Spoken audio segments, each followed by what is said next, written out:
What's up and what's going on, fellow Pantheon streamers?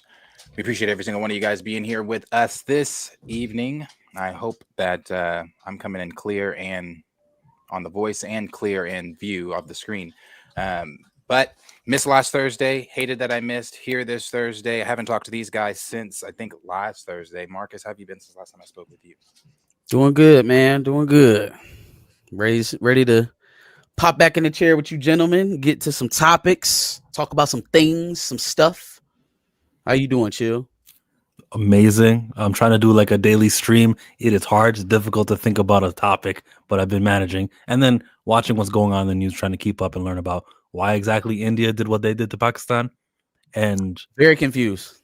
World politics right now is a really a crapshoot. I don't think anything really makes sense. Except I like Chad, Mali, Niger, Burkina Faso, what they're doing and stepping up. Yeah, I approve of that. So it was a very canon week. No filler episodes in world politics. Yeah, he seems to be getting the attention of some certain Middle Easterners that don't belong in the Middle East. So we'll see how long that stands.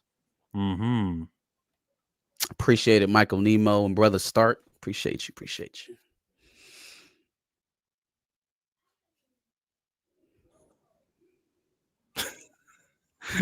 That's not gonna be like that. It's gonna be a good week this week. Feel like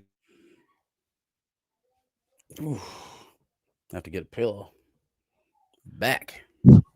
Now my microphone. Do you hear me? Yep. What's good, Brother Stark? Nari 21. Yerp. What's up? Let's go. Marcus got the fresh cut. Appreciate y'all. Deadline report, man. Talk about failing up. They actually fooled me. Thunderbolts fooled the hell out of me because I got on Behind the Cape on Sunday and was talking about it like it was doing well because the trades were talking about it like it was doing well. And then all of a sudden they're like, oh, well, we overshot the projections. I said, what?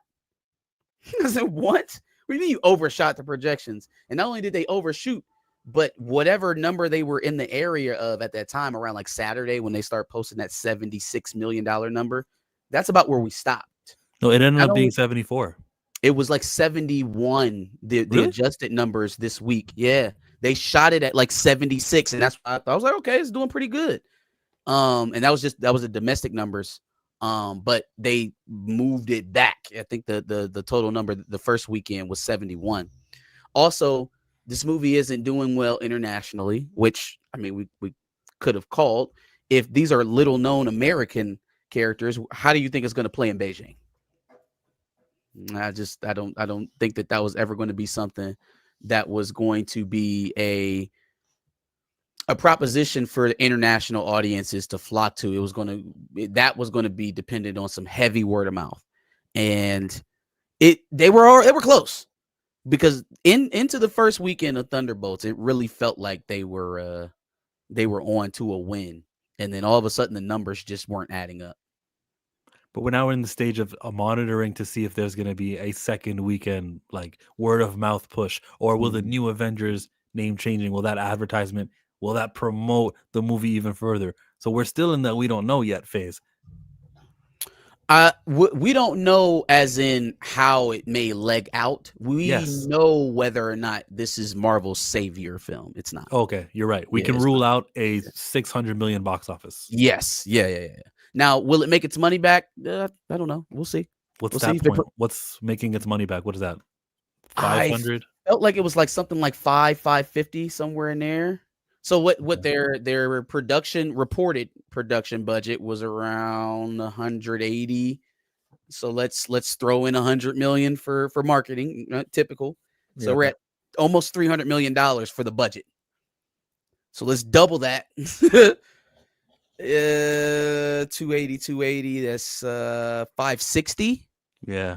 Can I throw something out there? What if the budget wasn't 180? It was more something closer to like 150.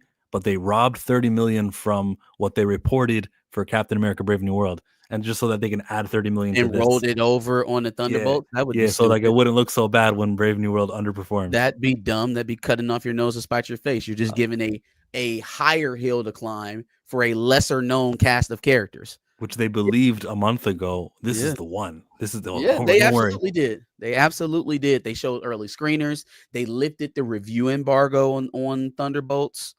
They again before the final weekend was even over, they did the whole name change reveal shit.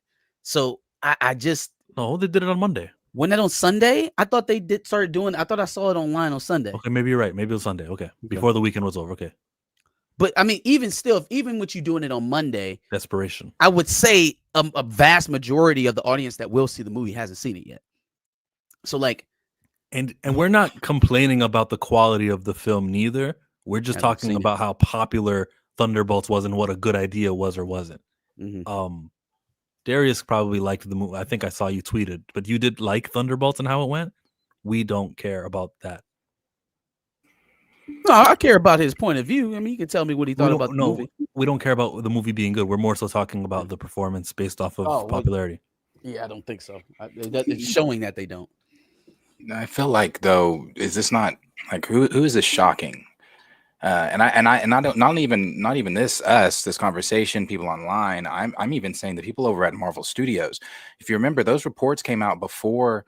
And this wasn't from Deadline or anything like this. This was from like just Scooper. So, take it with a grain of salt. But those reports came out before Thunderbolts that said the people that were editing this film even said, watch this. No one's going to watch this. And the proof is in the pudding. I mean, we've been talking about this for quite some time.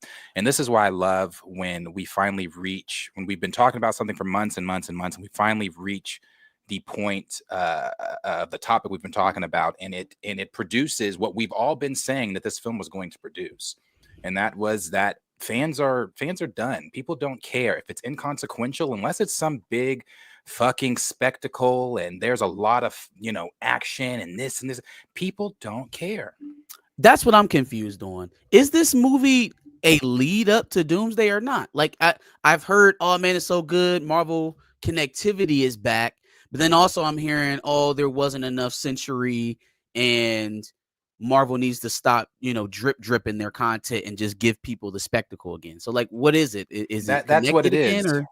That's what it is. They need to give the spectacle again. Don't get me wrong. Did I have a good time? I mean, yeah, but that's not saying a lot when I've had a shitty time for 5 years. So yeah, I had a good time in this film. Yes, it was somewhat, I guess, if you want to say, back to form for Marvel. Sure, it was fun. There was a lot of action, but it was a lot. It was also what we all thought it was going to be too with Sentry. You got 2-3 minutes of Sentry, and the minutes that you got, they were fine, they were fun. It was like, oh damn, Sentry. But again, this group was never going to be able to do anything with Sentry. That's why you get the minimal time that you get with Sentry. So the only way to make them survive the bout is to nerf Sentry. That's what it felt like it was going to be. We talked about that. The first question you asked of how relevant they'll be to the incursions into the Avengers and everything, I bet you all of these cast members who were, their chairs, they were all there. They're going to be in the movie Avengers Doomsday.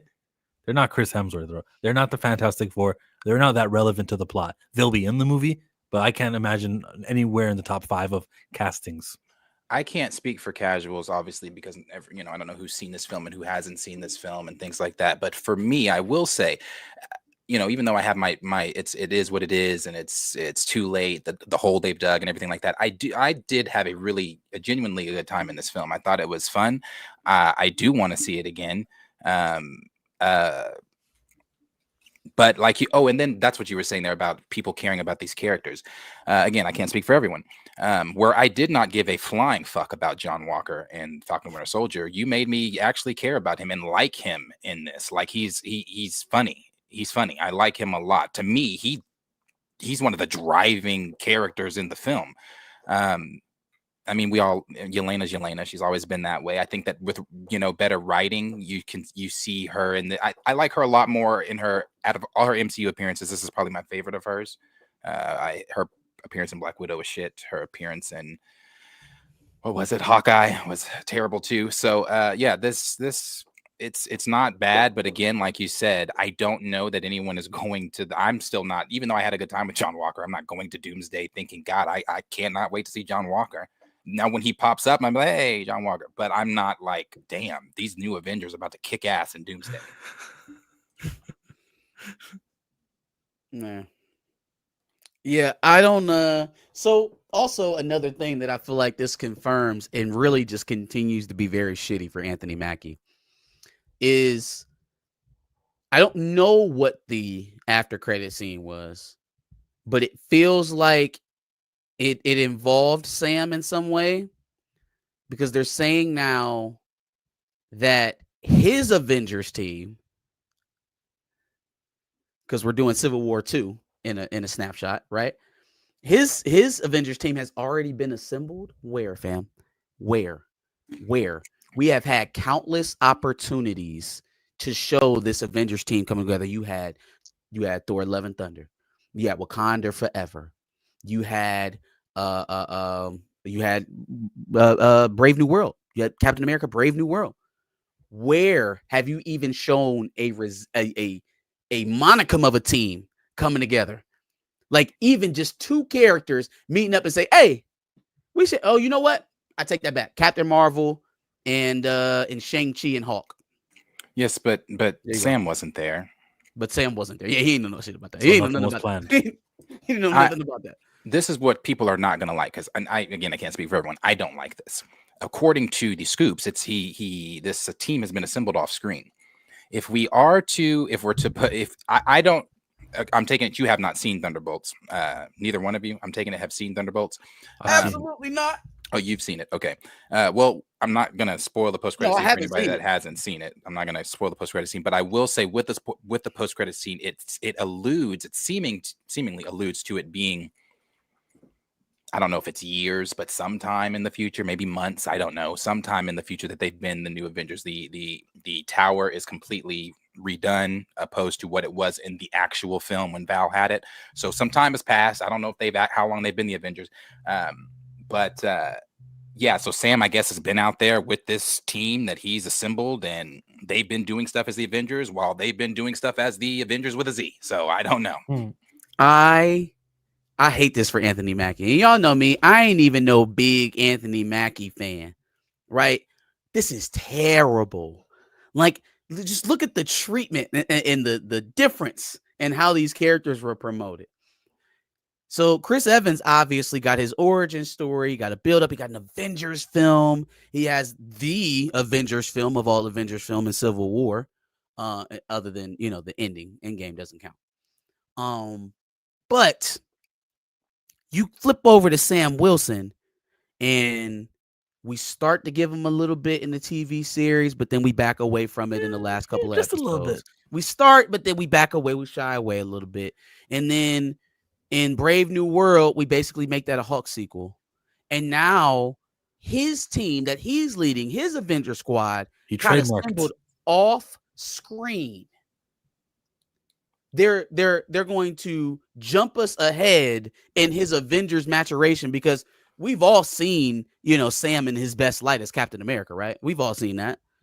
There's nothing that could be gained by watching Sam go and gather his team, right? Because what would we get from that? That's not good storytelling. That's not what anybody wants to see, I guess. That's terrible, man. That is terrible. It's awful. The question, what's more important right now? A break-even film that's generally liked versus a $300 million profit film that's generally disliked, thinking as we progress towards Doomsday. Between the those... latter. If you're asking me what's more important for Disney, the latter. Make money. You got to make money. You got to make money. They're not in a place right now where the critical acclaim will carry them over the financial losses. They've had so many financial duds, visible financial duds, not even stuff that they can spin and say, oh, no, we just narrowly made a profit. No. It's so visibly bad that they can't even claim it as a victory. They've had too many of those in the last couple of years. They need a dub. I've got a couple questions. I asked my audience, how well does Thunderbolts do? And we predicted a $600 million gross. That was April 29, 3 days before the movie came out. Next question was, Brave New World debuted on February 14. How long of a gap between theatrical release and streaming release would be a healthy business decision? And you guys are all saying 90 days, which means next week. Majority of my people say 90 days. Isn't that something? What would you guys all say? Marcus? Brave New World debut February 14th. How long? Oh, okay. If we've got two movies that make sense to go together, I say 90 days feels good, right? That gives you enough time to see that first movie a couple times, maybe even catch it on digital before you go back out and see the new film. If Now, there's two if those movies films going ain't got together. nothing to do with each other, your guess is as good as mine. It doesn't matter because they're not asking you to have seen the film before to see the next one. And he doesn't want to do that going forward either. Imagine looking at this stuff completely just kind of thrown up against the canvas. You can see it. They're literally having the Russos write extra after credit scenes to put into already made movies. So imagine looking at this and being like, you know what the problem is? This shit is too connected. We're doing too much together. You know, we gotta parse this stuff out. Too much homework. Homework is the issue. And Darius, what's your go-to healthy gap between theatrical and streaming? I'd say that 90. I disagree. I mean, I don't know. Like I said, shit, they might pull it earlier. Maybe not, because they don't want to allude, although they have said things, you know, in Deadpool and the most recent interview or whatever that Kevin Feige did with Wall Street, or not Wall Street, whoever did it, and was talking about things involving Kevin Feige with the Wall Street Journal. They don't want to allude to the public that the house is on fire. You know, again, they made the jokes in Deadpool and Wolverine, but that was like, ha ha ha, see, we're making fun of ourselves, but they still don't want people to know that the house is on fire. House is on fire. If according, again, as I was the scoops and stuff like that, if we were to believe that shit, they're doing reshoots right now on the Fantastic Four. Why? Because asses weren't in the seats enough for the Thunderbolts, and they already knew that. They knew that. So what are they? The same thing they did with the Thunderbolts, having the Russos go in and refilm that, or film a post-credit scene to interject into this film, is the same thing they're doing with Matt Shackman's film. They're having the Russos go in, make a post-credit scene with their directing style so that it feeds right into the story that they're wanting to tell. And I damn guarantee you, where Dr. Doom was a lot of the scoopers were saying he's not in it. I damn guarantee you that fucking shit they're doing right now is him in it. As crazy as this is going to sound, it's not even crazy. It's not even crazy because this is Marvel, this is fiction, this is whatever. I was watching a video of somebody just going off about Marvel, and they were saying, you know, it would have been cool in Brave New World if you have, I don't know, Dr. Doom show up and just like, just anything, something to jazz people, something to get people like actually talking. But again, as much fun as I have with Thunderbolts, that ensemble is not doing it. So the asses they got to put in the seats, I say 90, because they're probably going to try to pull that shit and start promoting Fantastic Four to get you ready for Doomsday. I say the longer the better, the more days the better. But I want to ask what Brian from the Spoiler Kings, who joins us, says. How many days apart you think the theatrical to streaming needs to be? Like, what should we be aiming for now? It used to be 45 days. I think 90 days is the best thing you do, because you want to make sure you get a long enough theatrical run. And then sometimes if you have legs, you want to make sure you have enough time for that too. You know, so when you rush it, sometimes you take your money out of your own pocket. So I feel like you really need to make sure that you're giving long enough time for people to go and see, and maybe even have a second or third type of run. You know, if a holiday comes back and they say, okay, what can I see at the theater? You have an opportunity to kind of get that again. And Brian, you got Spoiler King starting at what, half an hour from now? Hour. Oh, we got an hour. Okay. Yeah. Well, we got time. The reason he's here is because my boy has connections. He's got scoops. He's got the inside dirt. He's got details. Forget all this Marvel nonsense. What?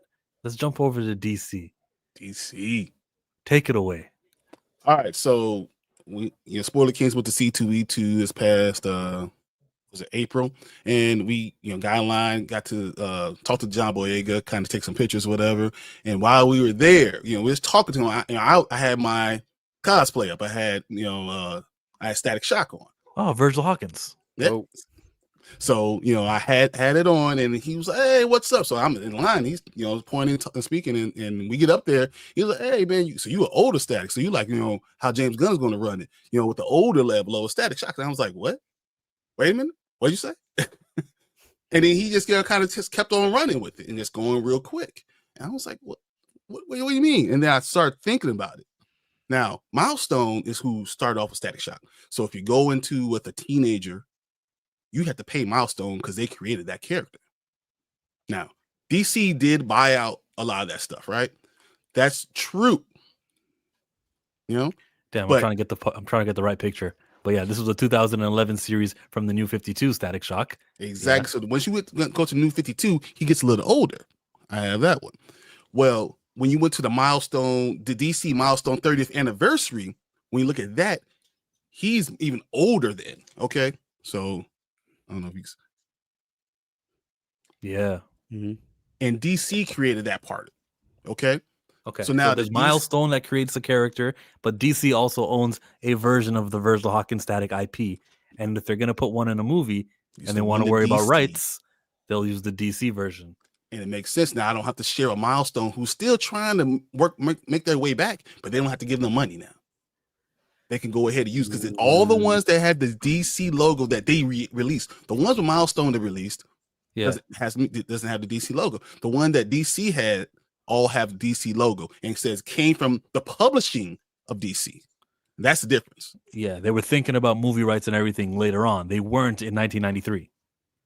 Exactly. And that's why I'm like so excited, because I mean, with just that little bit, I'm like, okay, you know, hearing it from John Boyega, he wasn't thinking anything of it. He was just saying, you know, hey, you know, you look exactly how we're going to be doing it. Okay. I'm like, man, that sounds great to me. That makes me makes sense actually, because they're aging up a lot of these stories, right? They're not going back to start Batman from the beginning. They're not starting Superman from the beginning. They're choosing where they're going to bring these characters in. So don't be surprised if you see a Static Shock that's 28, 30, 32 years old. You didn't have no follow-up questions or anything to that? Like, he just says that to you and you're just nodding your head and you pieced it together? Like, what happened when you asked him more questions? So of course, I'm just like, well, so what are you talking about? So are you trying to tell me you're going to be Static Shock? He said, I'm not saying anything like that. That's not what I'm saying. How else would he know that if he didn't audition, though? Exactly. How else did you know unless you hear it? He's not telling me that, but obviously he had a conversation about it. You think Michael B. Jordan and him are in like the same group chat or something? Because Michael B. was supposed to be behind it, right? Yeah. At Fandom, wasn't he part of the staff? He was supposed to. So even the talk behind Static was a lot of Michael B. Jordan. They talked about a lot of other actors are pushing for it. Well, these actors that they want to trust, especially with WB, are older actors. They want to have something established before they do it. I think this is a great idea. And it makes sense, logical sense, as you kind of run through the storylines. And especially if you don't want to bring in like other milestone characters like Icon or Steel, you want to focus on the ones that you have. Mm-hmm. Then they're probably gonna go with the older Static. That's I don't know what you guys think. I mean, no, I'm intrigued. I'm gonna start flying my DC flag if we get Static for sure. I think that, first of all, I think somebody just said it in the chat. How these actors just be chatting sometimes is really funny. And if you listen close enough, if you comb through all the interviews, they give up a little bit more than what they're probably supposed to. So that's funny. But so let's assume that Boyega is not in front of the camera, even if he's playing the older version. Let's say he's not the guy. Who do they get to play the older version of Static? that's interesting you say that, because you want someone who's a little bit more established, but that you at least recognizable. And then you want the dreads. You still want all those type of looks. Yeah. Right. So does anyone kind of add, have all those things into it? Good actor, eccentric, actually the visual aesthetic. Caleb is popping. I don't want to go straight to him though. Yeah, just take everyone who Miles Morales who aged out. You want it for that? That's what I'm not trying to do though. Like, I don't want to just take all the Miles actors. But you don't have to. See, now you don't have to worry about him being 17, 18 years old. Yeah. Caleb is now 24, right? Yeah. If they're doing this movie, we're talking about 28 years old, right? They're doing this movie. We're talking about, So I'm just saying that it starts to make sense with him. He's strong enough of an actor, but that he could easily do that. Why can't I think of any actors with actual locks? I'm only envisioning Tyler Perry wigs right now. I'm like, actors with locks. Actors with locks. No, I don't think there are. I think that there's actors willing to commit though. I can see people going, all right, for the role, sure. I don't want to see Static in a wig. I just That's don't really even know. my biggest issue.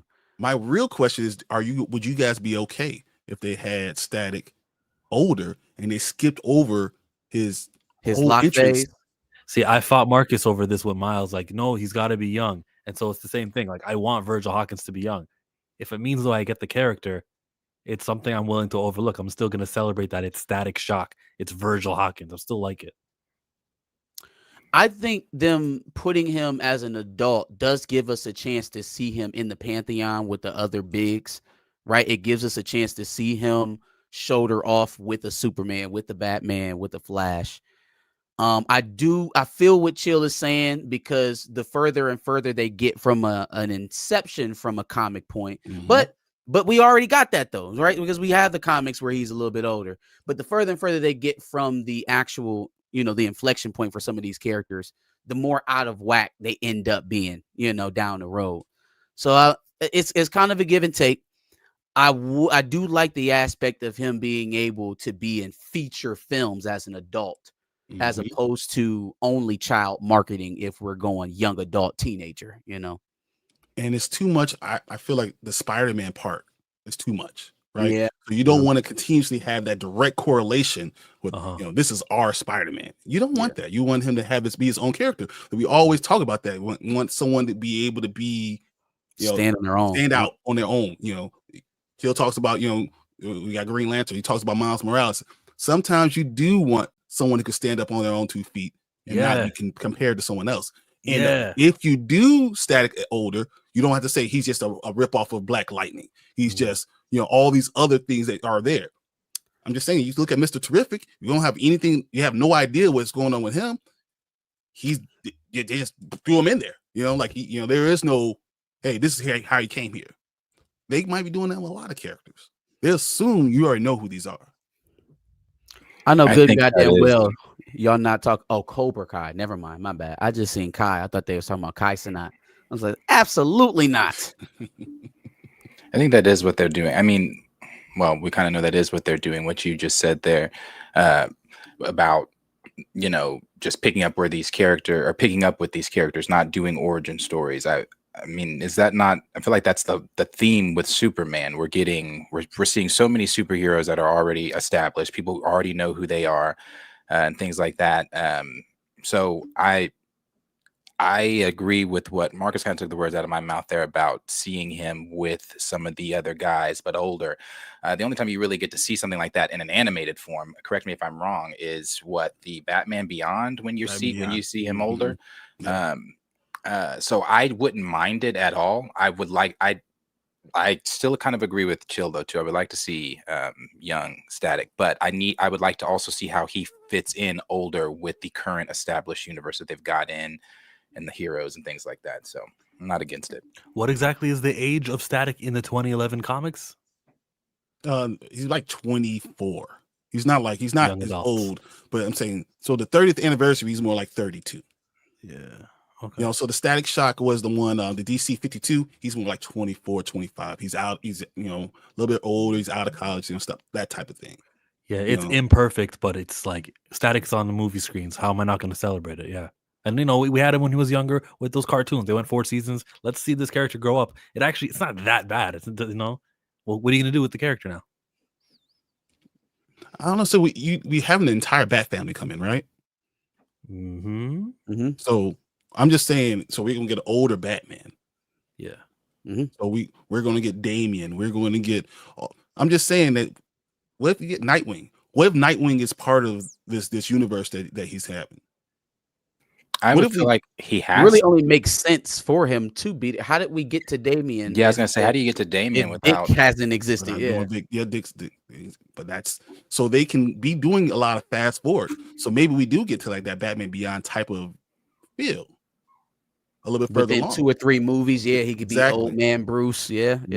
When John Boyega said this to you, who was within earshot? Was it like a secret? Or were you guys? He was just talking. Enough? So like it was me, Tank, Brandon well up here. His publicist was right there. The girl who's his secretary, whatever, was right there. Like all of them were right there in front of us. Like it wasn't like, me on the side, like listening or whispering nothing.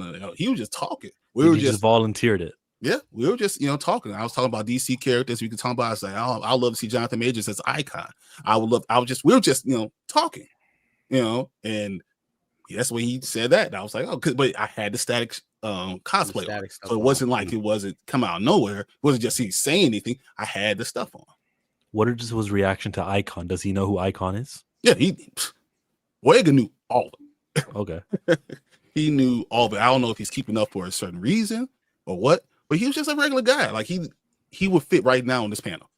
Look at him. He was cool. Nice. So he didn't scoff at Jonathan Majors like that's a bunny hopper, because I remember him saying something about, the woman who I date needs to be black, and he was like on Breakfast Club talking about it. She got to have melanin. So what did he think about Jonathan Majors when you brought that up? He just said, I think they're going to go towards Static Shock and it's going to be like that. That's the only thing he said about it. It wasn't this. I'm not going to say we had this long conversation. It was just one of those things that just came and perked my ears. I was like, what? You must not know. This is what I think about all the time. Well, how did the conversation come to an end? I mean, he dapped me up, and say, all right, I'll see you later. I was like, hey, see you later. That was it. So should have pried in for some deep. You should have pried in. You should have overstayed your welcome until we got more digging out of it. I just would have got escorted off. Yes, Jill would have got escorted. All right, that's done enough. it for Pantheon. I just wanted him to be able to feel like we're having a conversation and he could feel free. Yeah, keep talking. Yeah, keep talking. Hey, I'm not interviewing you. I'm not talking to you about stuff. I just want to make sure you tell me what you were talking about. I love this, so let's talk about this.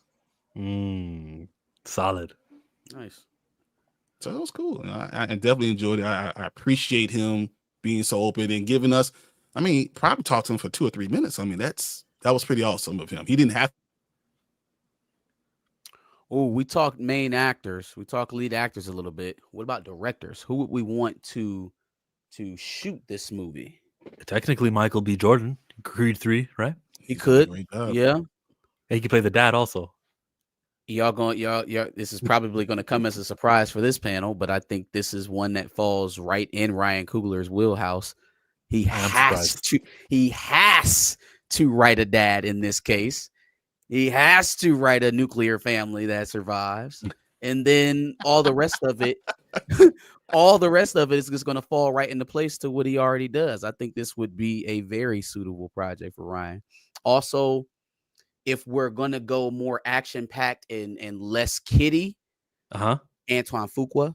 Did he do The Harder They Fall? Fuqua was good. Say what? That's a good one. He did The Harder They Fall, is that what you're saying? Yeah. I don't think The Harder They Fall. He does the Equalizers with Denzel. Okay. Yeah, it works. Antoine Fuqua would be very good if they're going more adult. Who's got experience with special effects and things of that nature? Because Cord Jefferson, I haven't seen it yet.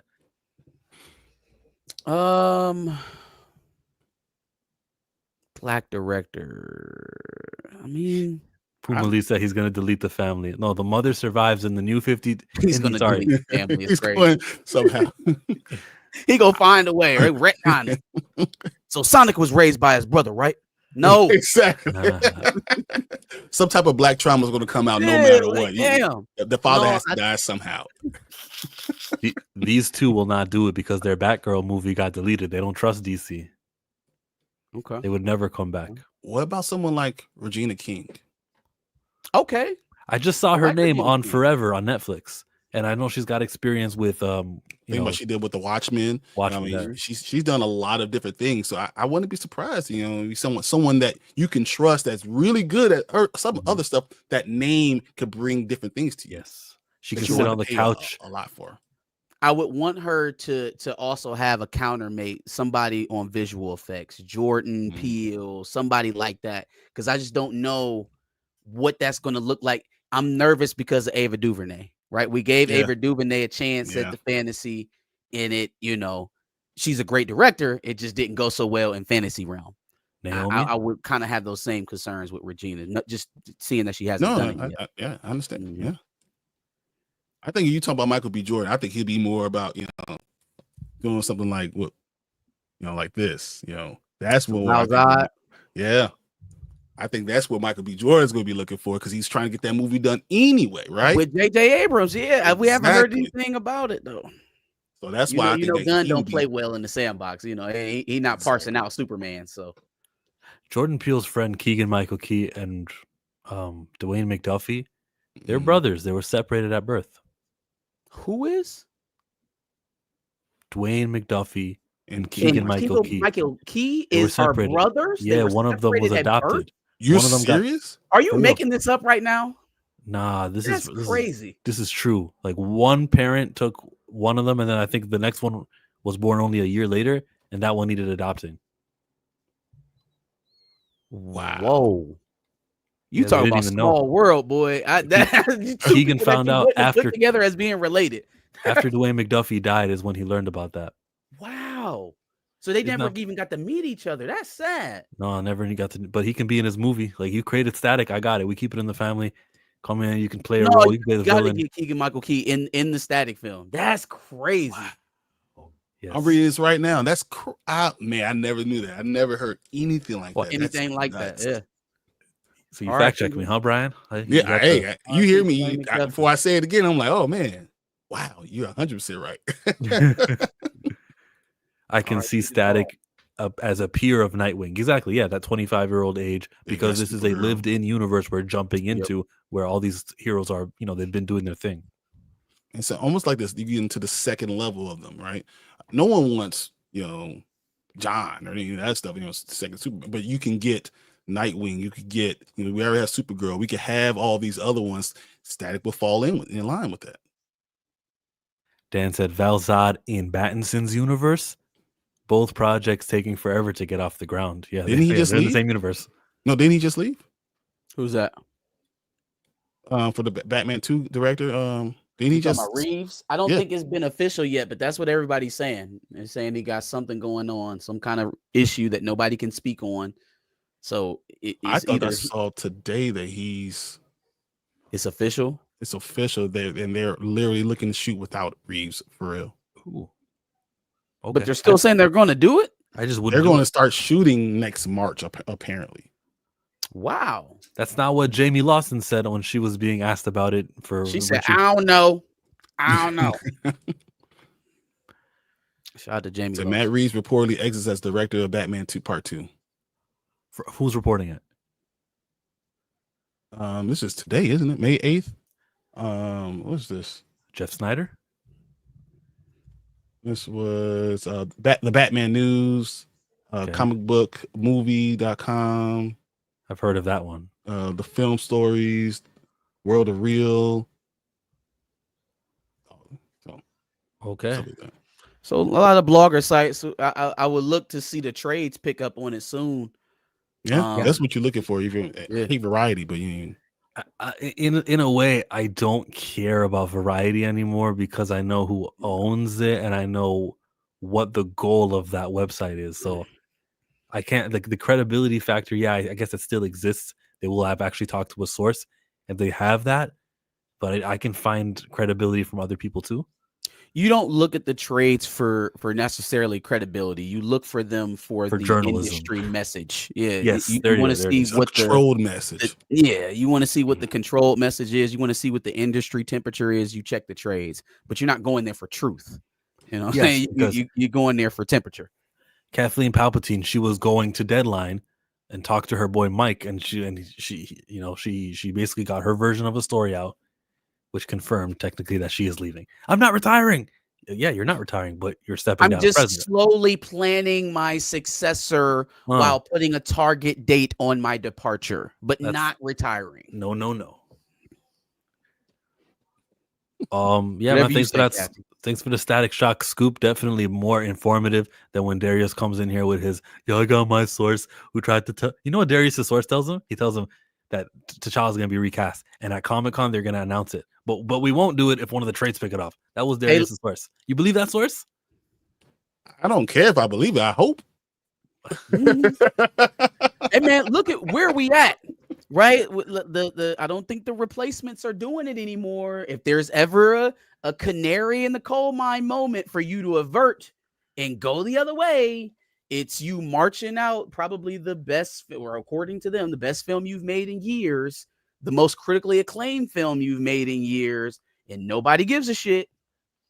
So how about put the characters where they're supposed to be, promote the franchises the way that they're supposed to be, and then, the rest of it will take care of itself. You keep playing, what's a game? You keep pulling straws out of the hat. There you go. You're playing hot potato with these characters. You're going to keep getting middling results. I was hoping Darius would fight back and be like, "Shut up, Chill." No, I'm not paying attention to you.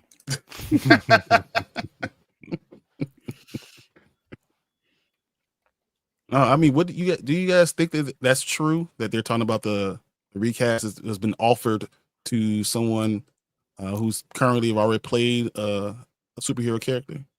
If it's true, then the who of the whole T'Challa of it is still in flux. Oh yeah, will they play T'Challa's son, T'Challa's granddad, T'Challa? I don't think the universe that has been decided yet, if it's even been offered. I always think that it's probably going to be little TJ aged up for no reason. For no reason, not you could just keep it as T'Challa, but because they don't want to admit they're wrong, they will try to give you the actor that you want, but F up the story. And so and then change the story, right? Because they'll say that T'Challa raised him and he still was born in Wakanda. Oh, that's why they need a multiversal aged up version. Because they could change the entire narrative, right? I think before Thunderbolts came out, that probably was a likelihood.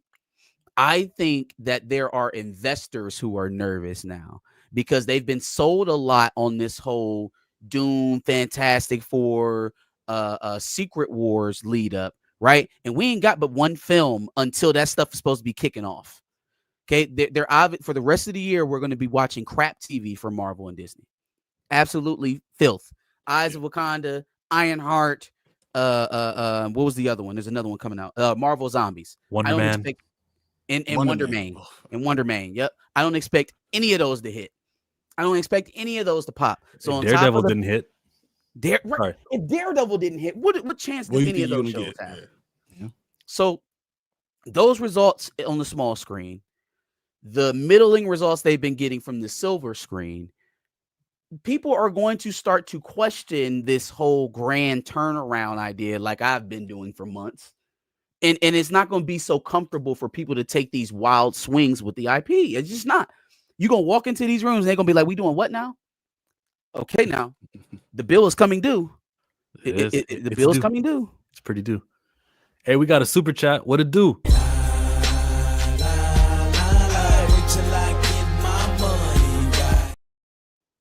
Perfect. That character that was dancing, that's who Michael B. Jordan's got. Age he can get there. 40 years old. So Brian Fisher says, somebody already playing a hero is supposed to be the new T'Challa, true or false? And to that we say false. I think it's Damson Idris. Yeah, what would be his hero? Somebody already playing a hero. The only one that would be Aldous Hodge from Hawkman. Yeah. Or they done lost their rabbit ass mind and they done offered it to Aaron Pierre. And at that point, I would walk out. I'm out. At that point, I just don't know what we still doing here, y'all. I don't know what we still doing here. You mean they went to another universe, aged him up, and found a light-skinned, green-eyed version? Oh my God! Get me out of here! I think Wakanda, get me out of here. I think when it comes to T'Challa and the recasting of T'Challa, and again, all the rumors we're hearing, I think everybody really needs to go into the theaters, or if it comes out before, the trades get a hold of it or something like that, temper your expectations. Seriously. Yeah. Don't. I see every time we talk T'Challa in the comments, everybody's like, of course, I am too. I want T'Challa, but I'm telling you, temper your expectations. Get your shit ready to walk out if that's what you're going to do. Aaron Pierre as he's not coming. It's gonna be that child. Oh well, you mean T'Challa not coming? No, yeah. That's likely. Yeah, That's still it's likely. gonna be that. Yeah. It's gonna be that child. They're going to play in your face, and they're gonna tell you, "We gave you T'Challa because the majority, unlike us in this chat, the majority don't give a fuck who's under this. As long as it's a black male Panther, we're so back." Yeah. I think that is true to a certain degree. What But degree? also they can't march it out there and then have it fail. That's kind of like the Shuri effect, right? They didn't care, general audience I'm meaning, right? Like we was arguing about this the whole time in our corner, our community. But they didn't care until they saw it fail, and then when it failed, it became Letitia Wright's fault. It became, oh, it's a female Black Panther. That's the reason why for those viewers, for that crop of the fandom. So yeah, will they walk blindly into another hot potato and just take it because it's the Black IP? Maybe. Will they rail against the decision when they see that it's not financially viable, when it's not getting good critical acclaim, when the Marvel fandom isn't going crazy about it? They'll do like the rest of the herd does, and they'll point and they'll blame. So it's not as clean of a cut, even though I agree with you. I do think that the most likely outcome as we stand right now is still the child.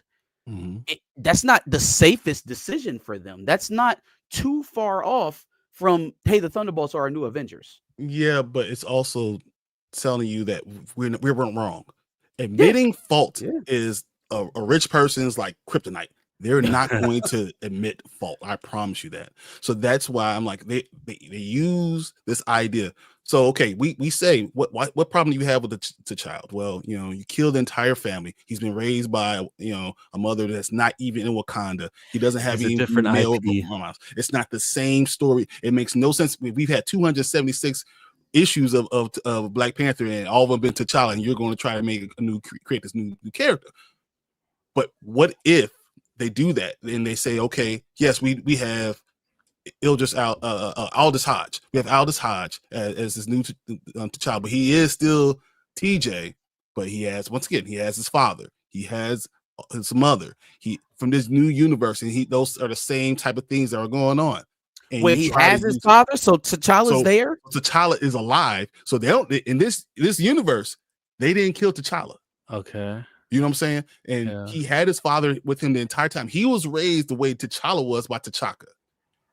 And then T'Challa they're not admitting fault anymore, right? They're not saying we're still right, but we're going to change the entire storyline of what you thought you were getting because it's a different universe. Fine, I get this character, and he gets to play T'Challa in Black Panther 3. He's the T'Challa substitute, and then he gets a Black Panther 4 because it's so successful. And then we keep seeing him 10 years in the future. We see this character. Guess what happens? The MCU comes to an end and they reboot. Will they start with T'Challa, or will they start with T'Challa's son from another universe? They're going to start with T'Challa, right? So why should I invest in this made-up character that you're going to try to tell me is the real deal when I know that there's a dead end? When I know that unlike Superman, Batman, Thor, Hulk, Iron Man, we get to see these characters annually and sometimes every decade, and sometimes like often we get the character. And even when a thing reboots, the character still exists in this new universe. If you watch X-Men 97, Captain America and Iron Man are in that too.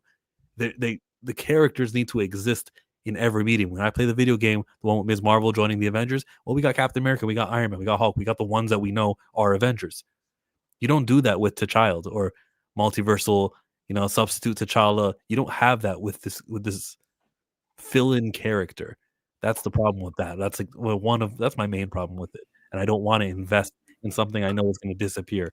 No, but see, the thing is with him in the MCU, it's not like they're not going to be calling him T'Challa Jr. They're just going to call him T'Challa. Yeah. They're just going to say T'Challa. It's not going to be, Toussaint, TJ, as I said, I'm sure they'll try to throw some, we're mentioning T'Challa. The Avengers may even speak to Toussaint about, I knew your father, Sam. I fought against your father.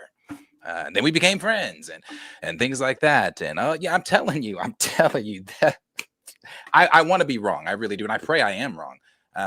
That's why I cannot wait, bro. I hope the trades get it. I hope somebody gets it. I hope whoever the actor is seen on set or something, so this debate can be put to rest. I need to know. I just want to know. What are you doing? What are you doing? I just want to know. Two things. I'll go ahead and I'll stamp my position on this now. I don't believe that Aldous Hodge would take this job just to be a derivative character that could be thrown away easily. Yeah. I don't think he would enter negotiations with Marvel. That's why I don't think it's him. And take a John Krasinski, Reed Richards-esque type role from them. I don't think that's what he's holding out for. So I don't think it's Aldous Hodge. But back to what Darius was saying about how they're going to try and assimilate a new T'Challa version just by, giving him all of his dad's features and calling him T'Challa. You can try anything you want. If there's anything that Phase 4 and Phase 5 taught us, they can do just about anything that they want to. That doesn't mean that people are going to line up to buy it. And that type of dissonance, that type of we're going to give you what we think is best, regardless of how you're bitching and moaning about it, has led them to an unsuccessful Daredevil project. Yeah. Like we're getting flagship characters to bomb based off of how our reputation is going right now. So again, if you're telling me that that's what they're planning, I win. Go out there, go ahead, create your product, give it to the public. I'm gonna win again. It's not hard to predict the failure when a studio is decidedly going the opposite direction of what their fandom is asking them to do. You guys heard what the second command? He's not the first one, but it's the second one in command. He said, "We don't like doing reboots. We don't want to do a reboot." Brad Winderbaum. He said they're not successful. That we're not going to do a reboot. We would like to change the story, but I mean, how long has he talking out the side of his neck, anyways? I bet you I agree with that. Winderbaum is the future Feige, and he's been doing a hell of a lot of talking ever since they packed Nate Moore shit. Winderbaum has been doing a lot of talking. What's the point of being afraid of Go ahead, Brian. Finish. No, that's my fear is that. Superhero movies have not lasted that long, guys. Now we've had Batman, Superman that have gone. The Marvel superhero movies have not gone that long. It seems like it's been forever. But we're talking about reboot, assuming that this is going to go a long time. And it might not, especially the way it's going. The way these movies are going like this, yeah, it might not be a reboot. It might die out. Disney might just say, F it. I'm going to show you proof in a second, but basically I'm going to show you Kevin Feige saying, here's to 15 more years. He said that at the 15-year anniversary. So the plan is to go longer. But what if he just goes X-Men? He just says he doesn't even recast them at all. He just says, okay, well, now we're going to focus on this mutant saga for the next 10 years. And then 5 years later, it's ran out of steam and they just try to end it. Yeah, of course, that could happen. But Brad Winderbaum saying that message is different than what the messages we're hearing from Feige. Winderbaum says, no, it's a universe. It's too much. We're going to keep it together. You can't just get rid of it. Feige's saying there's too much homework. And he's talking about crossover like it's this nuisance. So it's two different messages. You get it? If that's really true, then reboot. Get rid of everything, start from zero, and then you don't have to worry about fans have too much homework. Start from zero like James Gunn does, and make sure that the next universe has a planned, beginning and end. You really didn't know you were going to last 17 years when you started with Iron Man. You were just hoping to make it to Avengers, didn't you? And then you were hoping to make it to where all the Infinity Stones can reach. And you didn't know that there would be another saga, quote unquote, with 3 more phases. Isn't it cute how they pretend that they knew that though? Well, they knew all along. They were going to do this stuff all along. RDJ as Dr. Doom, that was the plan all the time, bro. Just from now on, say that. Yeah, but it wasn't, because from now on, start a brand new universe, plan the ending of this. So Secret Wars is coming, and then what's going to come in 2028 and 29. Plan the ending, and in 2030, you start all over again with the Captain America in the 1940s. You start all over again, and you don't have to worry about homework. We can have T'Challa back. We can cast actors who are willing to sign long-term deals and won't have the whole negotiation problem that I view as the hugest problem in Marvel. Yes, I do. So Zena's bringing up what you were just getting ready to get to about the contracts, and I think when the contracts end, 2029, 2030, yeah, burn everyone who's got a date on their contract. Well, that's the thing. I think most of the people that either got a movie or a TV show, that was like the final piece of their original Marvel. I think the reason why Hawkeye happened And the reason why they were able to come back and offer Jeremy Renner half is because once they shot Hawkeye season 1, that had sufficed his original long-term Marvel deal. It satisfied it. Yeah. So now we can renegotiate at what that shit actually netted. I think if they had their druthers about it, even if they were going to go with another Captain America, maybe they don't go with Mackie because they had to, only because that was probably part of his contract. If you hit certain metrics, if you're in this movie and it performs well, you'll end up getting a series or some sort of special project. And that's how we get Falcon and Winter Soldier. So they have done the model of keeping these actors locked down. That's what built the first 3 phases of Marvel. I think where they've gone wrong is the transition into from Endgame on, right? That's where the plan kind of fell apart. And it showed that they didn't really have one because there was none. Yeah, because there was none. But that goes back. That goes to the Wall Street Journal article that just came out. That goes way back to Joanna Robinson. That goes way back to the shit we were hearing about Eternals behind the scenes. That goes way back to shit about She-Hulk behind the scenes. Feige, as much as I do put shit on Feige, but I have never been one to sit and say that the entire phase is his fault. He was spread thin, where he was able to go and give his critiques, where he was able to go and put his stamp on things. He was not able to. You can make the face all you want to. Well, he killed Kang with ants. That was his plan. He made you can't put that on Feige. That was Jeff Loveness. It was a director's choice. That was Jeff Loveness. The problem with Feige is that he lost control. I think he was tired. I wouldn't even say he lost control. Letting them do stuff. I'm not to cut you off, Brian. I mean, we really have to look at it. We look at what Joanna said. You look at what Wall Street Journal just said. You look at the things we heard about. I ain't listening to Wall Street Journal's Marvel Scoop. That's fine. Joanna Robinson, that's the book that you really pay attention to, the Reign of Marvel. What she was saying, and there was the same things, that Kevin Feige was spread thin, where, we heard about the stuff behind the scenes with Chloe Zhao, about how he did not want certain things. And the studio, this was the JPEG era, told Kevin Feige, back the fuck up, let her do what she wants to do. Marvel's first fail. JPEG came in and put all those middle managers in and took all that power away from Feige, too. So y'all. No. I'm not going that far. JPEG did a lot of. You saw the people that he hired and how many got fired. I will blame JPEG for the Disney Plus shows. Y'all wanna hang the Disney Plus shows on somebody? Put that on JPEG. JPEG greenlit most of those projects, and they saw fruition. So if you want to blame the entire Disney Plus project on Bob JPEG, I will take that. What I can't take, Feige still decided what the projects would be. He is the creative leader in Marvel, right? And so, as spread thin as he was at that point, after post Disney Plus, I imagine that there were different parts in the first 3 phases where he was spread equally as thin, and these type of things didn't slip through, right? Now, if Marvel told him to F off for Eternals, cool. What is your excuse for Love and Thunder? If Marvel told you to F off for Eternals, cool. What is your excuse for the Marvels? Because the Marvels is one you interjected yourself into. You very publicly put yourself into the middle of the Marvels, and it was still shit. That was after JPEG. The Marvels? The Marvels came out after JPEG's era. Right, but I'm saying that film came out last year, Darius. Like that they had years to fix that film. But he just started interject. I'm not trying to say Feige or anything like that. I'm just simply saying I think there is a lot of hate that goes Feige's way that's not warranted. Simply because, again, when you're hearing things like you're having to chase Feige down the hallway, they were having to chase him down the hallway just for him to give one like little small one word critiques on a project, and then or them editing something, then him being told from the top, hey, that's cool. After you've been doing that, I know you've been trying to get to me for 2 weeks. I was told 2 weeks ago you got to scrap that. So we got to scrap that and you got to do something different. I don't know when he was able to be on set. Let's use this example with Ant-Man. He went from, I don't remember what, he was literally on they were filming Ant-Man on one side of the studio, filming another something on there. He left that studio to go over there and fix Ant-Man because he had the time to do that.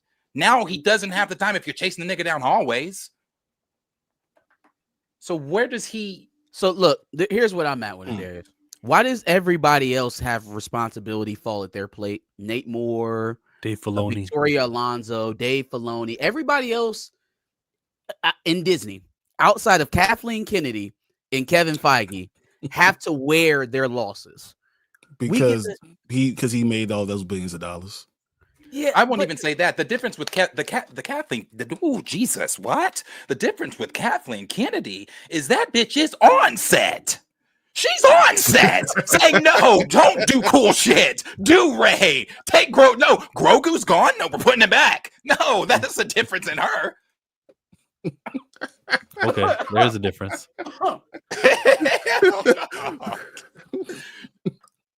He literally killed one of the. No, I'm not going into Star Wars. No. Yeah, no. Oh my God! I'm just saying, but Dave Filoni is juggling a lot. Filoni is in a creative capacity, and he's running things. And I like some of the Tales of Underworld stuff he did, and we know he's got so much more things planned.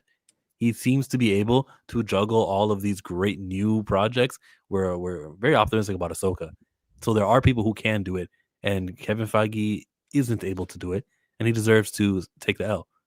And he's running out of L's he can take with me. I think that how Fantastic Four, he decided to make this movie 6 years after he attained the rights to it. We'll see how well it does, and I think he's got to sit on it if it only grosses $400 million like this new one. Oh, you think Fantastic Four is only going to gross $400 million? Nah, I don't think so. I don't think it's going to do well. It's got a lot of competition. Now, I'm excited for it's it. Not a brand that's used to making a lot of money. Yeah, but it is also a July release, so we can talk about as much as you want. Captain America, as much as you Brave New World, as much as you want. It made $400 million released in February. Okay, right. So and we look at it, even what we got now. I think we're gonna look at Fantastic Four, and we're gonna be it's gonna have multiverse of madness numbers. So something like $900 million, $800 to $900 million is what we're gonna get because of the time it's being released. That's lofty.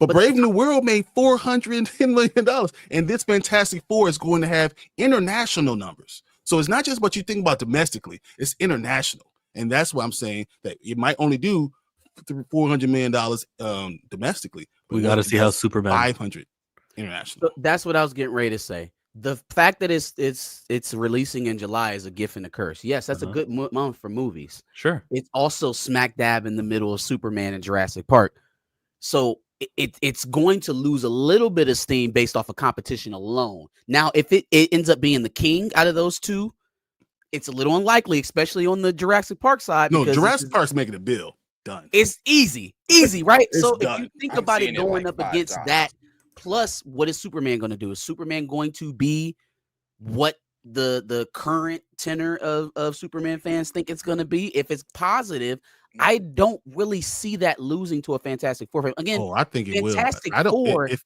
Superman makes $500 million, if Superman makes that $500, it's a success. Mm-hmm. With that universe, DC is totally split right now. It is totally split. They still have all those factions right now. There's no way Superman is going to make this big movie. I think Fantastic Four easily beats Superman. What's the next point I was getting ready to make is that another reason why Captain America Brave New World even got to $400 million because that is the fourth Captain America movie. All of those movies have made money. Now, what about Fantastic Four? What's the most successful Fantastic Four movie ever made? And what did it make? Actually, probably Rise of Silver Surfer. Wasn't 500 million. Wasn't 800 million. Wasn't 900 million. It also wasn't in the time of the superhero. I will say that too. If it makes us feel better, but it's not. It's still not in the realm of what we're expecting this film to do in July. I agree with what Brian said there. When he said it also wasn't in this. Not. I mean, it's a tough. I agree with what Brian's saying, but I also agree with what Marcus is saying because it's tough. Brian is saying those others didn't have an interconnected universe that they are playing off of. What Marcus is saying, as I agree with, also is, that interconnected universe is doing shit right now and no one's watching these films. So I get it. I'm saying I see both sides, so I'm nervous for it. I'm still very much excited for it, but it is but on the Superman thing, did you hear the stuff that was going on about Superman? If this is even true. Johnny Washington talking about it right now. Hey, listen. I don't know what y'all expected from a James Gunn Superman movie. Can we read super chats before we get to Superman? Yeah, go ahead. Well, I still wanted to say, that's fine. That's fine on Fantastic Four. Yeah, we're I checked the let me numbers. say It this was la- let me say this last 333 thing. million. Let me It say was this the last highest thing on the grossing. That was the Fantastic Four. largest. Yeah. Mhm. If those post-credit scenes are truly what they are leaked to be, then maybe they really do put asses in that seat. What does it matter? What does it matter if nobody's going to show up to see him? If we're always going to wait to see him on the internet? Oh, that's true What does it too. They matter? do get leaked. Well, maybe I don't know. Scary. We'll see. We'll Super see. I chat. still don't. I think Superman in that DC universe, what I'm seeing from James Gunn, I would not be surprised if it made 500, maybe $600 million. Let's do And these. that should be a win. Yeah, That would I be a want to hear. win. I want to hear what Brian has to say on this. But let's do these supers, and then let's get into what is being said about Superman. Because Oh, Johnny is goodness. absolutely right in the chat.